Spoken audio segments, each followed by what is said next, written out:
Continuing our series of lectures on science fiction, this is lecture 10 and the last lecture in the series of lectures entitled The Future of Science Fiction.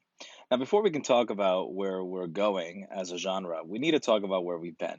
And we're not going to cover lectures 1 through 9 and recap everything, but I think these three quotations from important writers in the last century help us understand the past of science fiction, or rather the foundation of science fiction. First, science fiction, as coined by Bradbury, the most important literature in the history of the world. Why? Because it is a history of ideas, the history of our civilization birthing itself. And that's very crucial for sci-fi. Sci-fi is, at its core, um, literature of what ifs, of considerations. And Isaac Asimov also adds that because change is inevitable, change is the only thing that is a constant, really. Then sci-fi writers have the ability to consider how change may alter the world.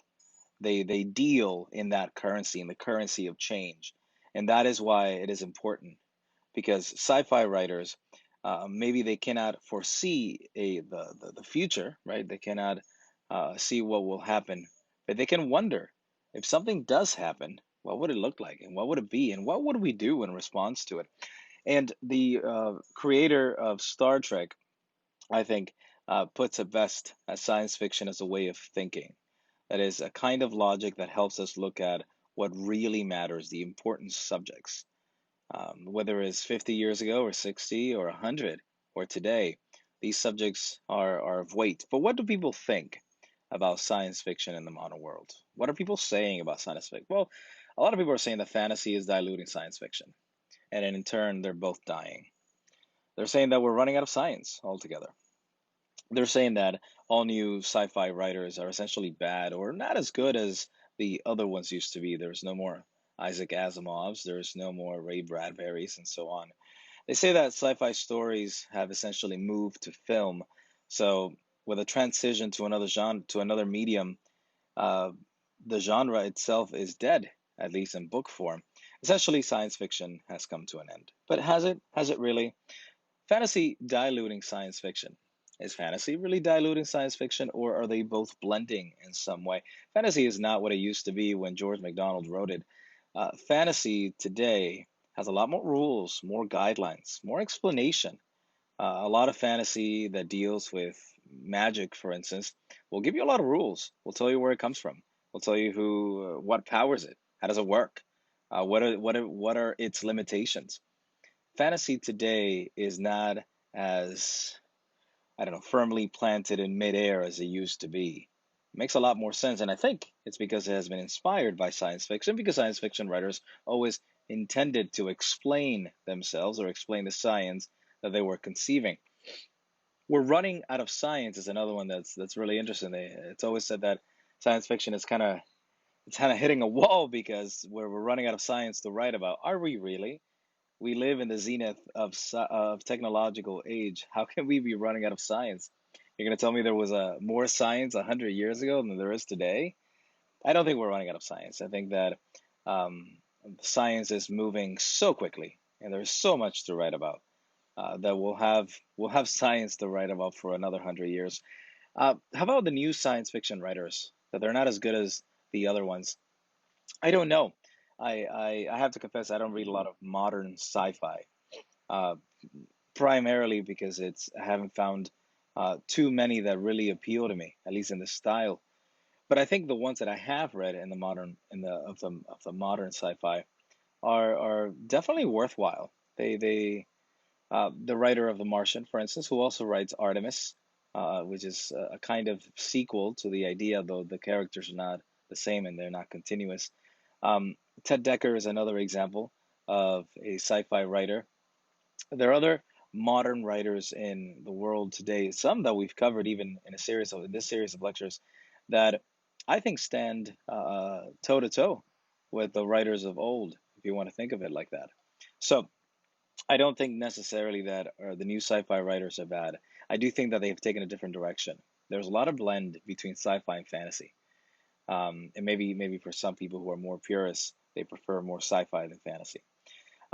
Sci-fi stories have moved to film. I think in many ways this is true.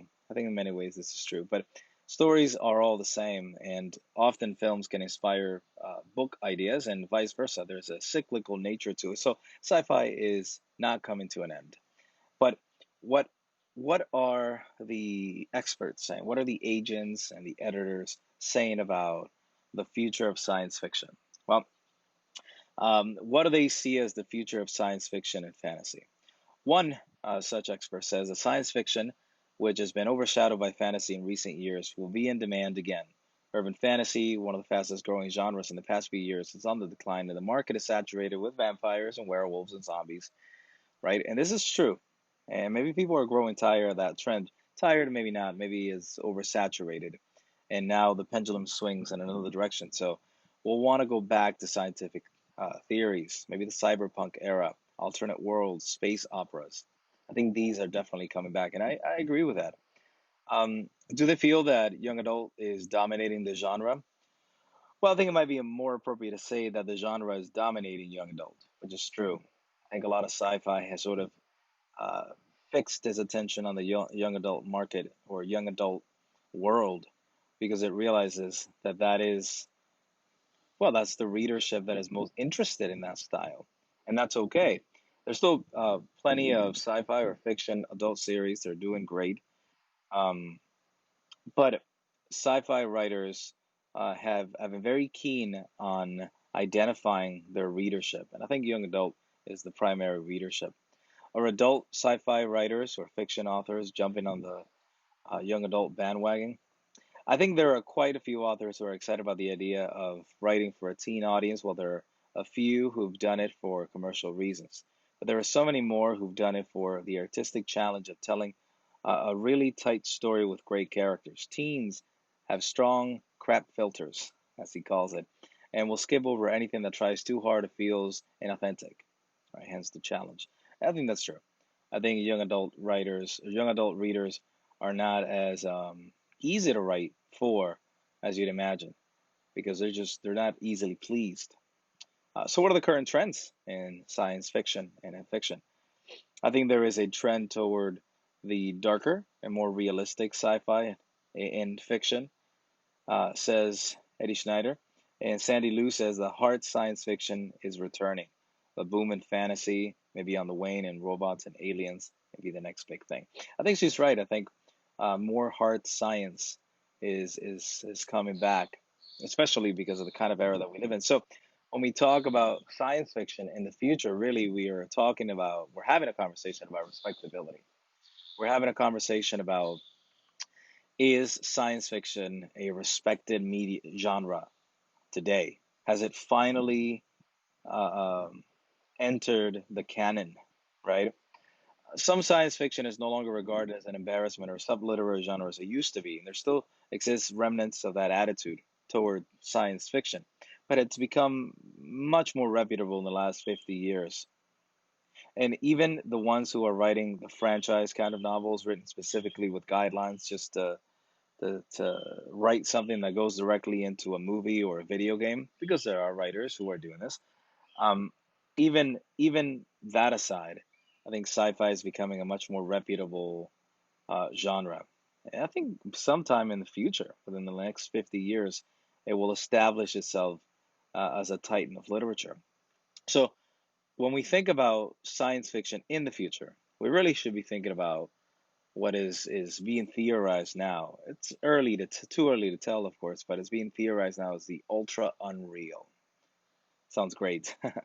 It is the kind of sci-fi that captures the present and the social issues that are the hottest topics of the popular discussion of the moment. It is philosophically speculative. It avoids direct criticism of the current situation, let's say in China or anywhere really. It's just I add China because the ultra unreal is sort of coming from that area. It has a quality of fable or allegory, and it gives fiction freedom to maintain its fabulous quality. That is, its ability to dazzle. And there are risks. with this form of the ultra unreal because it's very complex. Um, but I think what the ultra unreal is doing in terms of the future of science fiction is almost tapping into the modernist era, the elite writers of the modernist period, and using the same styles. And I think that's where sci-fi is going in the future, at least in terms of writing. Very experimental, very pushy, definitely addressing contemporary issues. And I think it will continue to deal with the moral issues that it always has. I think sci-fi has a long life. And I think that the more we read it and the more we engage with it, the more we can appreciate what it can tell us not only about the world today, but also about the world of tomorrow. All right. Thank you for listening to these lectures.